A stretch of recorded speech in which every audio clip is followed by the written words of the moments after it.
A year ago at this time, our family was preparing for the worst. It was that bad. It's a dark place for any family to fall into, losing any hope of their loved one to break free from their addiction. And for this mother and Reverend, it's a reality that was all too real. There were days where I didn't have a prayer left in me. Fortunately, I was surrounded by people that did. Andrea Boutselis and her family just celebrated a huge milestone, 12 months for her son, clean. I am so proud of him.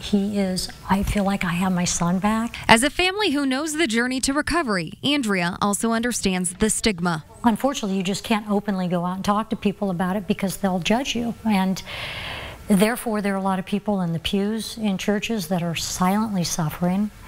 And it shouldn't be that way. And sees firsthand, not just at home, but at work, the toll of the opioid epidemic. I am a chaplain in a hospital.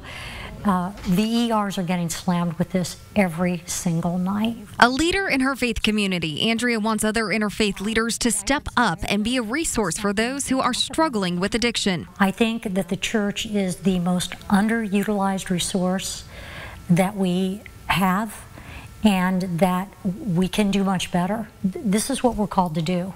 You know, this is what the church is called to do. We are to be in community. We are to be compassionate. We are to be inclusive. We are to be there for the marginalized people, and people with addictions are often treated that way. This is not a moral failure. This is a sickness. An effort to keep the safe place of worship as a safe place for all those who are encompassed by addiction to also feel welcome. We should be talking about it. We should be talking about it openly. We should be talking about it honestly, and we should be talking about it continuously.